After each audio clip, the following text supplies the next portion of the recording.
Hello everyone, hope सब अच्छे होंगे। आज हम कंटिन्यू करने जा रहे हैं जो हमारा रिमेनिंग पार्ट है HP JBT टैट 2021। होप आपने पुरानी वीडियो देख ली होगी जिसमें हमने बाकी क्वेश्चन सॉल्व कर लिए हैं। आज हम जो क्वेश्चन बचे हैं उनको सॉल्व करेंगे। तो लेट्स स्टार्ट द वीडियो।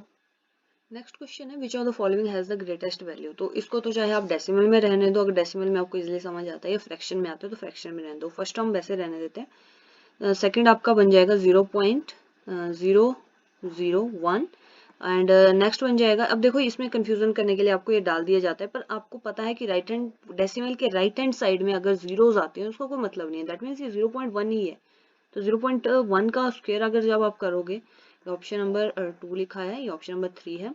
0.1 का जब आप स्क्वायर करोगे तो 0.01 आ जाएगा। लास्ट ऑप्शन है आपका फोर्थ वाला डी ऑप्शन, 1/10। और जो आपका डिवाइड वाला पार्ट है इसको हम, जो आपका है 0.1 है, इसको 1/10 लिख सकते हैं। ठीक है, अब इसको आप डेसिमल में चेंज कर सकते हैं, सॉरी जो डिवाइड है उसको मल्टीप्लाई में चेंज कर सकते हैं। 10/1, 10 से 10 कट हो जाएगा, आपका आंसर आ जाएगा 1। तो आप देख सकते हैं यहाँ पे डायरेक्ट जो आपका ऑप्शन नंबर डी है वो सबसे ज्यादा, जिसकी सबसे ज्यादा वैल्यू वो होगी 1, बाकी तो 0 पॉइंट समथिंग है। ठीक है, तो ऑप्शन नंबर आपका डी इसमें करेक्ट होगा। नेक्स्ट क्वेश्चन है द रेंज ऑफ डाटा। अब जो डाटा है उसकी रेंज निकालनी है। तो रेंज का अगर आपको फॉर्मूला पता है तो आप किसी भी डाटा की रेंज निकाल सकते हो। जो रेंज हम जब निकालते हैं तो वो होती है हाईएस्ट वैल्यू, ठीक है, माइनस जो लोएस्ट वैल्यू होती है उसकी, वो। तो हाईएस्ट इसमें है 21 और जो लोएस्ट वैल्यू है वो 4 ही है। तो आपका ऑप्शन नंबर इसमें 17 जो होगा वो करेक्ट होगा। ठीक है, वो आपकी इसमें रेंज होगी। नेक्स्ट क्वेश्चन है the length of a rectangle is 5/3 part of its breadth. If perimeter of a rectangle is 80 metre then area of rectangle is. अब देखो, पहले क्वेश्चन को समझना जरूरी है। इसमें आपको लेंथ जो है वो रिलेटेड बताई है ब्रेड्थ से। तो फर्स्ट ऑफ ऑल हम जो ब्रेड्थ है उसको अज्यूम कर लेते हैं, वो हम मान लेते हैं x। ठीक है, x मीटर मान लो। और जो लेंथ है अकॉर्डिंग टू क्वेश्चन वो है 5/3 of length of the rectangle is 5/3 part of its breadth, यानी कि 5/3 of x। Length of breadth आ गई। और हमारे पास दिया है पेरीमीटर। पेरीमीटर होता क्या है, जो आपकी रेक्टेंगल होती है उसका 2 इंटू लेंथ इंटू ब्रेड्थ, वो हमारे पास दिया हुआ है 80 मीटर। ठीक है, अब आपने क्या करना है, आगे इनके जस्ट वैल्यूज पुट करो। 5/3 x plus x is equal to 80। और आप जब इसको सॉल्व करेंगे तो 2 इंटू 5, और इसका जब एलसीएम लेना है आपने तो आपके पास आ जाएगा 8x/3 इज इक्वल टू 80। और इसको आप यहाँ से डिवाइड कर देंगे तो आ जाएगा 8x/3 इज इक्वल टू 40। और x की वैल्यू आ जाएगी 40 मल्टीप्लाई बाय 3 डिवाइडेड बाय 8, 8 से यहाँ 5, और x की वैल्यू आ जाएगी हमारे पास 15। ठीक है, यानी कि आपकी जो हमने x माना क्या था, ब्रेड्थ मानी थी। तो आपकी ब्रेड्थ कितनी आ गई यहाँ पे, 15 मीटर। ठीक है, अब ब्रेड्थ आ गई है तो लेंथ आप कैसे निकाल सकते हैं, आपके पास दिया हुआ है लेंथ और ब्रेड्थ का रिलेशन। तो यहाँ पे जब हम वैल्यू डालेंगे 5 इंटू 3 मल्टीप्लाई बाय 15, तो यहाँ पे 5, और आपकी जो ब्रेड्थ है वो आप, सॉरी जो लेंथ आएगी वो आएगी 25 मीटर। ठीक है, अब लेंथ और ब्रेड्थ आपने दोनों निकाल ली हैं, तो आपने फॉर्मूले में जस्ट पुट करनी है। क्या पूछा आपसे आगे, एरिया ऑफ रेक्टेंगल। तो एरिया ऑफ रेक्टेंगल क्या होता है, area of rectangle is length into breadth. So 25 multiply by 15, तो आपके पास आंसर आएगा 375 मीटर स्क्वायर। ठीक है, इजी है। क्वेश्चन नंबर 108 है 10 men और 12 women complete one job in 10 days। ठीक है, अब जो 10 मैन हैं वो कंप्लीट कर रहे हैं एक जॉब को 10 डेज में, और 12 वीमेन भी सेम ही है, और बट वो 10 डेज में कर रही है। सो 10 मैन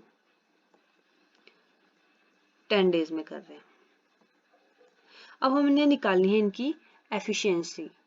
ठीक है, एफिशिएंसी मतलब कि एक दिन में एक आदमी कितना काम कर रहा है।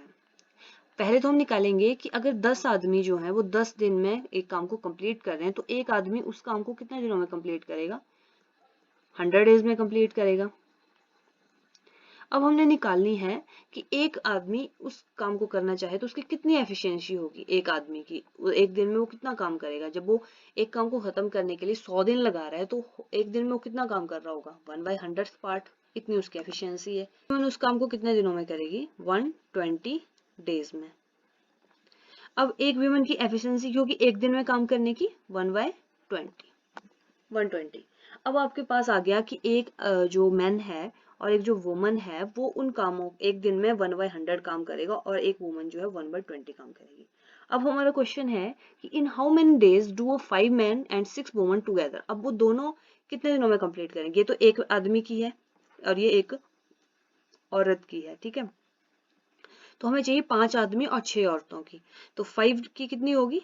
5/100 और मैन की, ठीक है। और जो वुमन होंगी उनकी कितनी वुमेन्स होंगी 6, उनकी कितनी होगी 6/120। ये उनका टोटल काम होगा एक दिन का। सॉरी, ये होगा उनके जो 5 मैन है और 6 वुमन है, इतनी एफिशिएंसी दे रहे हैं वो एक दिन के लिए, ठीक है। सो इनको अगर हम सॉल्व करें थोड़ा तो आपके पास आ जाएगा 1/20 plus 1/20 that is equal to 2/20 and which is equal to 1/10। तो हमारे पास क्या आ गया कि वो जो काम करेंगी इनकी एफिशिएंसी उन दोनों को मिला के जो एफिशिएंसी होगी वो होगी 1/10। दैट मीन्स उनको कितना टाइम लगेगा काम करने के लिए? 10 डेज। दोनों को मिलके भी कितना ही टाइम लगेगा? 10 डेज ही कंप्लीट करने के लिए, ठीक है। सो नेक्स्ट क्वेश्चन है 109। 25% ऑफ 50% ऑफ 100%। इसमें कंफ्यूज नहीं होना है, सिंपली आपने ये करना है सभी परसेंटेज को परसेंटेज कैसे हटाते हैं हम? डिवाइड करते हैं 100 से, ठीक है। Multiply by 50 divided by 100, multiply by 100 divided by 100 और नीचे डिवाइड ऑलरेडी है दैट इज 25 मल्टीप्लाई बाय 50, ठीक है। 100 से 100 कट हो जाएगा आपका और इसको अगर हम थोड़ा सॉल्व करें तो 25 multiply by 50 divided by 100 multiply by 100 multiply by 25 multiply by 50। तो 25 से ये सारी चीजें कट हो जाएंगी, हमारे पास क्या बचेगा? ओनली 0.01%, यानी कि ऑप्शन नंबर आपका इसमें सी करेक्ट होगा। नेक्स्ट क्वेश्चन है if income of Prem is 25% more then income of जय, ठीक है। और आपने बताना है कि जय की इनकम जो है वो कितनी लेस है इनकम प्रेम की इनकम से। तो क्वेश्चन को देख के तो हम डायरेक्ट बोल सकते हैं कि 25% अगर बाई चांस प्रेम की ज्यादा है तो हो सकता 25% ही कम होगी जय की, बट ऐसा नहीं है। क्वेश्चन अगर इतना इजी होता तो पूछा नहीं जाता, तो थोड़ा सा ट्रिकी तो होगा ही। So let's start with this question. Question है if income of Prem is 25 more than Jay. तो जय की पहले हम इनकम अज्यूम कर लेते हैं दैट इज एक्स, ठीक है। उसकी इनकम है एक्स रुपीज। अब रुपीज हम बाद में लगाएंगे। अब आगे है कि इसकी जो इनकम है वो एक्स से 25% मोर देन है। तो प्रेम की जो इनकम होगी एक्स से 25% मोर है, यानी कि एक्स ऑलरेडी है प्लस 25% ऑफ एक्स, उतनी है उसकी इनकम। यही पॉइंट समझने का है। जस्ट इमेजिन अगर आपके पास एक जय है, उसकी जो इनकम है वो 100 रुपीज है, ठीक है। और बोला है कि प्रेम की जो इनकम है वो 125 है, यानी कि 25 उससे ज्यादा है। तो हम कैसे उसको निकालेंगे? अभी तो हमें पता है कि उसकी इनकम जय की 100 है, बट हमें नहीं पता 25 ज्यादा है। दैट मीन्स जो जय की इनकम है यानी कि जो एक्स है बेस है उसका, उसमें हमें 25 और ऐड करना पड़ेगा, ठीक है। तो यहाँ का एक कॉन्सेप्ट आपको क्लियर हो गया। उसके बाद आपने इनको प्लस करेंगे हम, तो आपके पास आ जाएगा 125 डिवाइडेड बाय 100 एक्स। ये आपके पास आ गई प्रेम की इनकम, ठीक है। अब इसको आप कट करना चाहें तो आप कट भी कर सकते हैं, that is equal to that is all up to you. 25 से हम इसको कट कर सकते हैं, दैट इज 5/4x। ये आ गई आपकी प्रेम की इनकम। अब क्वेश्चन है कि जे की इनकम किससे कितनी ज्यादा है, सॉरी कितनी, हाँ जे की इनकम जो है वो प्रेम से कितनी कम है। तो हमें पता है कि जे की इनकम x है और प्रेम की इनकम हमने निकाल ली, इनको माइनस कर लो। 5/4 माइनस एक्स, यहाँ पे x भी है तो कितना आ जाएगा 5x/4 माइनस 4x। एलसीएम जब हम लेंगे तो आपके पास आ जाएगा x/4। तो ये जो इनकम आई आपकी ये है x माइनस, ये आपकी इनकम आई जो लेस है। अब क्वेश्चन यहाँ पे खत्म नहीं होता, आपसे परसेंटेज में पूछा है। अब तो आपके पास नॉर्मल नंबर आया, जैसे आपका पीछे डिस्काउंट आया था उसके बाद हमने परसेंटेज में चेंज किया था। तो अब इसका परसेंटेज हम कैसे निकालेंगे? That is equal to x upon 4 divided by, किसके ऊपर हम देख रहे हैं, हम देख रहे हैं प्रेम के ऊपर, तो प्रेम की इसकी बेस होगा 5x ओवर 4 और मल्टीप्लाई बाय परसेंटेज निकालने के लिए हम क्या करते हैं 100 से मल्टीप्लाई कर देते हैं, ठीक है। तो 4 से डिनोमिनेटर कट हो जाएगा, x से x कट हो जाएगा, 5 से ये कट हो जाएगा, तो यहाँ पे आ जाएगा 20। दैट मीन्स जो आपकी जो जय की इनकम है वो प्रेम से 20% लेस है। तो यही तो क्वेश्चन था समझने वाला। होप आपको समझ आ गया होगा। कोई डाउट होगा तो आप कमेंट करके पूछ सकते हैं, इसके अलावा भी हम वीडियो बना देंगे। नेक्स्ट क्वेश्चन है the simplification of. Now this question is, देखने में तो आपको थोड़ा टफ लगेगा कि इनको सबको मल्टीप्लाई करना पड़ेगा, ये वो करना पड़ेगा, बट अगर आप जो इसको ध्यान से देखें तो यहाँ पे हम देख सकते हैं कि 13/11 तीनों में कॉमन है, इवन माइनस भी कॉमन है, तो हम यहाँ पे बाहर ले सकते हैं 13/11 और अंदर आपके पास बचेगा 14 + 5 प्लस 7/5 प्लस 34/5। कितना इजी हो गया, अब जस्ट प्लस करो इनको। जब और इसमें आपको एलसीएम लेने की जरूरत नहीं है क्योंकि आपके डिनोमिनेटर जो है वो सेम है। y 55 डिवाइडेड बाय 5, तो यहाँ से ये कट हो जाएगा 5, तो आपके पास और 5 से 5 कट हो जाएगा, आपके पास आंसर आ जाएगा -13। तो आपका ऑप्शन नंबर ए इसमें करेक्ट होगा, ठीक है। नेक्स्ट क्वेश्चन है wire is bent to form a square of side 22 centimetre. If the wire is rebent to form a circle then its radius will be. Easy question है। अब आपके पास एक wire है, ठीक है, 22 सेंटीमीटर की, उसको बेंट किया गया और एक स्क्वायर बनाया गया, ठीक है। और उसके बाद उसी जो ये जो वायर बनाया, जो स्क्वायर बनाने के लिए जो उसकी वायर लगी, उसको दोबारा बेंट किया गया और उसको चेंज किया गया सर्कल में। तो इनमें आपको क्या लगता है कि क्या सिमिलैरिटीज होंगी? ऑब्वियस है, जो इसको बनाने के लिए वायर जो है, वायर की लेंथ तो सेम है, दैट इज सर्कमफ्रेंस सेम होगा सर्कल का, इसकी जो पेरीमीटर है उसके बराबर होगा, ठीक है। तो पेरीमीटर होता क्या है स्क्वायर का, that is 4 into side, 4 into 22 that is equal to 88, यानी कि 88 सेंटीमीटर आपका पेरीमीटर आ गया स्क्वायर का। दैट मीन्स जो सर्कल है उसका भी सेम होगा क्योंकि वायर तो सेम है, लेंथ तो सेम है, so which is equal to 2πr। तो इससे हम r निकाल सकते हैं, इजिली निकाल सकते हैं। तो r is equal to 88 multiply by 22/7 pi की वैल्यू है, ऑब्वियस है, 7 divided by 22 multiply by 2। So ये हो जाएगा कट, यहाँ पे आ जाएगा आपके पास, जब इसको आप सॉल्व करेंगे तो आपके पास आंसर आ जाएगा 14। आप चेक कर सकते हैं, ये 4 आ जाएगा, 22 से आपका डिवाइड करेंगे आप इसको तो 4 और यहाँ पे इसे 2 14 सेंटीमीटर। तो ऑप्शन नंबर इसमें बी आपका करेक्ट होगा। अगर आपको कोई भी डाउट है, आपको लगता है क्वेश्चन ऐसे नहीं ऐसे हो सकता है, तो आप अपने कमेंट करके जरूर बता सकते हैं। नेक्स्ट क्वेश्चन है द वैल्यू ऑफ दिस। अब देखो इसको भी आपको पूरा प्रॉपर सॉल्व करने की जरूरत नहीं है। हम क्या कर सकते हैं, जो हमारा न्यूमरेटर है दैट इज दिस, इसमें से हम 10⁻20 कॉमन ले सकते हैं, तो अंदर हमारे पास बचेगा 10⁻2 प्लस 1 और नीचे हमारे पास बचेगा 1020। तो 1020 कैंसिल हो जाएगा। अब आप डायरेक्ट नहीं इनको कैंसिल कर सकते, 1020 से 1020 आपने कैंसिल कर दिया, ऐसा नहीं हो सकता है क्योंकि बीच में प्लस का साइन है, ठीक है। यहाँ पे मल्टीप्लाई का साइन बन गया तो अब आप इसको कट कर सकते हो। तो 10 स्क्वायर कितना हो जाता है हमारे पास 100 और plus 1 that is equal to 101। तो ऑप्शन नंबर इसमें आपका सी करेक्ट होगा। नेक्स्ट क्वेश्चन है if 1 metre square is equal to x millimetre square then the value of x is. ये भी काफी सिंपल है बट उसके लिए आपको एक कॉन्सेप्ट याद होना चाहिए, दैट इज 1 मीटर में कितने सेंटीमीटर होते हैं, 100 सेंटीमीटर। अब हमें पहुंचना है मिलीमीटर तक।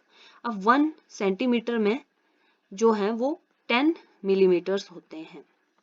ये आपका एक कॉन्सेप्ट है, आपको पता होना चाहिए किसमें कितने यूनिट्स होती हैं। अब हमें चाहिए 1 मीटर स्क्वायर, उसको हमें मिलीमीटर में चेंज करना है, ठीक है। तो कितना आएगा, 1000 बन जाएगा millimetre. 1000 millimetre square is equal to x millimetre square. तो x की वैल्यू आपके पास आ जाएगी 3 4 6 x, ये आपके पास वैल्यू आएगी, यानी कि ऑप्शन नंबर आपका इसमें सी करेक्ट हो।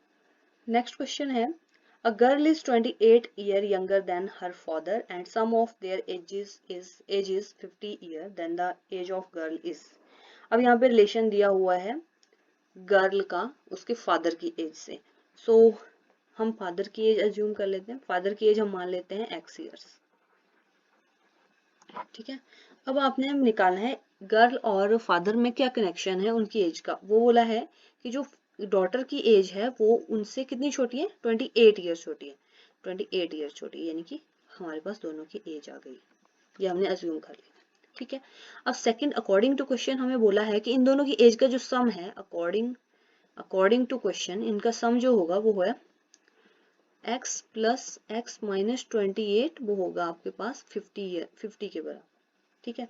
तो ये आ जाएगा 2x, इस साइड जाएगा तो ये चीजें प्लस हो जाएंगी, तो यहाँ पे आ जाएगा 78 और x की वैल्यू आ जाएगी हमारे पास 78 डिवाइडेड बाय 2 39, यानी कि x आया 39 और x हमने माना क्या था स्टार्टिंग में फादर की एज, तो हमारे पास फादर की एज तो आ गई। हमारे से पूछी किसकी एज है, एज ऑफ गर्ल, ये भी ध्यान रखना है आपने पूछा क्या है।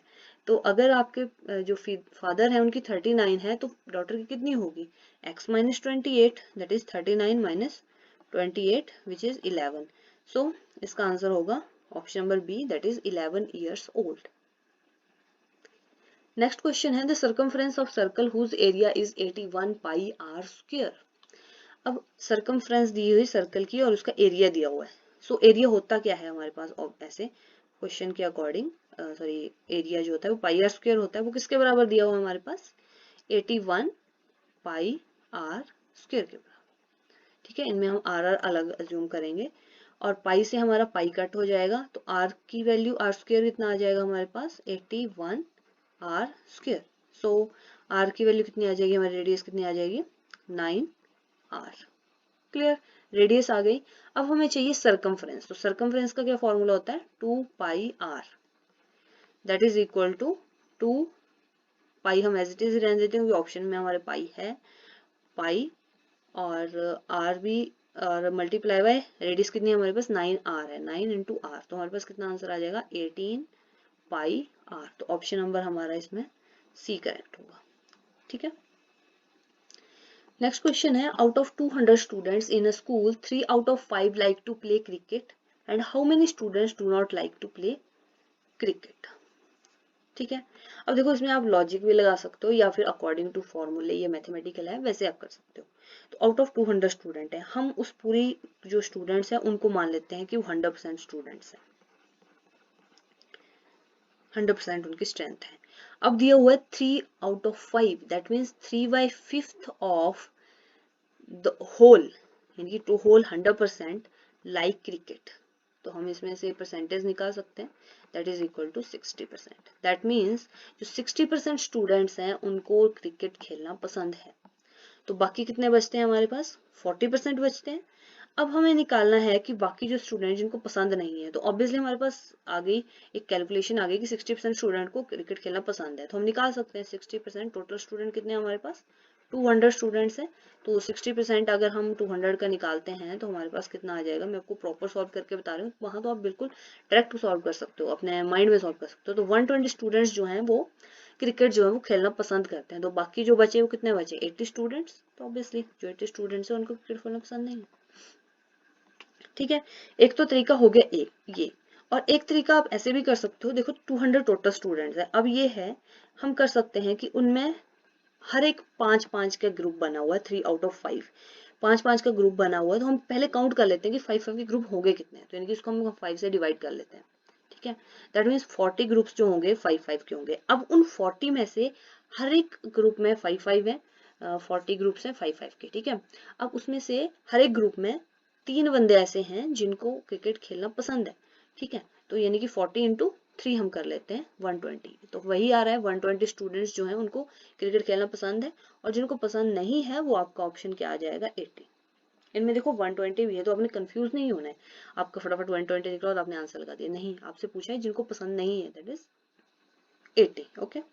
है आपके पास 1500 metre long train is going at a speed of 40 kilometre per hour, how much time will it take up to pass through 2500 metre platform. अब हमारे पास टोटल डिस्टेंस क्या है वो कैसे निकलेगा, दैट इज जो हमारी ट्रेन की जो लेंथ है दैट इज 1500 प्लस जो हमारा टोटल प्लेटफॉर्म है 2500, ठीक है, that is equal to 4000 metre. ये आपका आ गया डिस्टेंस। तो आप चाहें तो इसको किलोमीटर में चेंज कर सकते हैं, क्योंकि हमारी जो स्पीड है 40 किलोमीटर पर आवर की स्पीड से दी हुई है। ठीक है, या फिर आप स्पीड को चेंज कर सकते हो, वो आपके ऊपर डिपेंड करता है। तो यहाँ पे हम स्पीड को चेंज कर लेते हैं मीटर पर सेकेंड में। सो उसके लिए हमें मल्टीप्लाई करना पड़ेगा 5/18 से। अब 5/18 से क्यों करना पड़ेगा वो आपको नेक्स्ट क्वेश्चन में एक्सप्लेन करूंगी। 5/18 से आपको मल्टीप्लाई करना पड़ेगा ताकि आपकी स्पीड जो हो जाए वो मीटर पर सेकेंड में चेंज हो जाए। ठीक है, सो यहाँ पे अब आपके पास टाइम निकालना है। वो फॉर्मूला क्या होता है, distance over time, sorry speed, 4000 divided by 40 multiply by 5/18। ठीक है, अब यहाँ पे आपका ये जो डिवाइड में है ये ऊपर जब हम इसको उल्टा कर देते हैं तो ये आ जाएगा 18, ऊपर चला जाएगा। ठीक है, यहाँ से हट के अब इसको थोड़ा सा सॉल्व कर लेते हैं। यहाँ पे आ जाएगा 100, यहाँ पे आ गया 20, यहाँ पे आ गया आपका टाइम, वो आया 360 सेकेंड आया यहाँ पे। ठीक है, मीटर पर सेकंड में निकाला था, हमें चाहिए टाइम मिनट्स में। तो इसको मिनट्स में चेंज करने के लिए हमें क्या करना पड़ेगा, डिवाइड करना पड़ेगा 60 से। तो आपके पास आ जाएगा 6 मिनट्स। तो ऑप्शन नंबर आपका ए करेक्ट होगा। अब आपके पास नेक्स्ट क्वेश्चन है, speed of 72 kilometre per hour expressed in metre per second. तो मीटर पर सेकंड में आप कैसे स्पीड मेंशन करते हो, पहले सिंपल सा हम एग्जांपल लेते हैं। 72 किलोमीटर पर आवर, अब 72 किलोमीटर को आपने सबसे पहले मीटर में चेंज करना है। तो अब जब किलोमीटर से मीटर में चेंज करते हैं तो हमें डिवाइड करना पड़ता है, सॉरी हमें मल्टीप्लाई करना पड़ता है 1000 से, राइट। तो हम करते हैं 1000 से मल्टीप्लाई। पहले मैं सिंपल से करती हूँ 1 किलोमीटर पर आवर। ठीक है, इसको चेंज करना है हमने मीटर पर सेकंड में। ठीक है, अब हमने किलोमीटर से मीटर में चेंज करने का तो हमें पता चल गया। अब नीचे है पर आवर, यानी कि डिवाइडेड बाय एच है, आवर है। आर को अब सेकंड में चेंज करना है, तो आर को सेकंड में चेंज करने के लिए हमें पहले पता होना चाहिए कि एक आवर में कितने सेकंड्स होते हैं। 60 नहीं होते, वो मिनट्स होते हैं। तो मिनट्स में भी 60 होते हैं, that is 3600। Now this is what मैंने आपको कहा था। ठीक है, 5/18। ठीक है, तो ये आया था 5/18, तभी मैंने यहाँ पे मल्टीप्लाई किया था मीटर पर सेकंड में चेंज करने के लिए 5/18 से। ठीक है, तब हम ये चीजें करते हैं। अब सिंपल है, आपने ऑप्शन नंबर ए करेक्ट होगा। ऑब्वियस है, हमें मीटर में चेंज करना है तो मल्टीप्लाई करना पड़ेगा 1000 से और डिवाइड करना पड़ेगा 3600 से। ठीक है, अपने कंफ्यूज नहीं होना है बाकी ऑप्शंस देख के कि 3600 ऊपर आएगा, क्योंकि ऊपर किलोमीटर है, डिवाइड में है आपका r. Okay, so last question है, इसको आप पहले तो नहीं समझ आता है, डेसिमल हटा दो, सिंपल फॉर्मूला, डेसिमल हटा दो, क्लियर हो जाएगा। डिवाइड है, मैं इसको मल्टीप्लाई पहले ही चेंज कर देती हूँ। ठीक है, तो यहाँ पे आ जाएगा अपॉन 3, इससे ये कट हो जाएगा, आपके पास यहाँ आ जाएगा 667। तो आपके पास आंसर आ जाएगा ऑप्शन नंबर ए। ठीक है, जब भी कोई डिवाइड का ऑप्शन है या डेसिमल में पार्ट है आपका, तो आप सबसे पहले क्या कीजिए, उसको डेसिमल हटा दीजिए। अगर डायरेक्ट कर सकते हो वेल एंड गुड, बट नहीं कर पाते हो तो उसको डेसिमल हटा दीजिए, काफी इजीली क्वेश्चंस निकल जाते हैं। तो ये आपके क्वेश्चंस थे। सो जेबीटी जो नवंबर में टेस्ट हुआ है 2021 में, उसके क्वेश्चंस थे सारे, हमने मैथमेटिक्स के क्लियर कर लिए। होप आपको कॉन्सेप्ट क्लियर हुए होंगे। अगर कोई डाउट होगा आप इजीली पूछ सकते हैं, आप सोशल मीडिया हैंडल पे कनेक्ट कर सकते हैं अगर आपको कोई भी क्वेश्चन की क्वेरी होगी। एंड होप आपको वीडियो अच्छी लगी होगी, तो अच्छी लगी तो लाइक जरूर करें, शेयर करें। Thank you.